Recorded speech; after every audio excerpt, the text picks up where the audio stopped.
I wanted to give you a few hints on this worksheet on keeping a running balance. It says, first of all, to use 2 lines for each transaction. So make sure that when you get down here, each transaction is going to be 2 lines.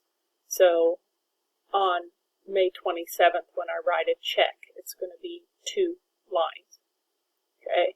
And if you need to refer to page 110 in the book again for what it ought to look like, you can do that. It starts out by giving you on May 26th what your balance is, so that's the balance you're going to put in here.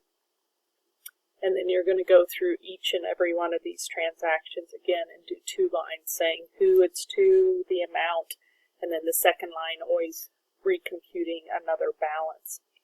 When you get to the bottom of this page, you should have finished the June 2nd cash withdrawal of $20, and the balance after that is $31.44.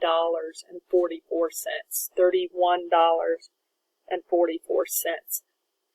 So that can be a checkpoint for you to make sure we're adding deposits, subtracting withdrawals, subtracting payments, and subtracting fees. So then when you go to the next page, make sure you put that new balance in there, which was $31.44, and then carry on with the transactions onto that page. Then you're going to answer these questions down below.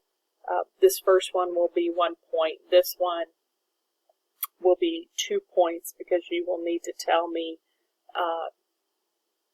why as well, so don't forget to tell me why. The next one is also a couple points because it's asking a few different things. 4 is a couple points. Number 5 is just 1 point, and then 6 is 3 points because, again, it's asking you the amount, who it was to, and what it was for. So make sure you answer all parts and components of that. And then the actual check register itself I'm going to do is 26 points. So it'll be a project, I think, that's 37 when you're done. So good luck. Let me know if you have questions.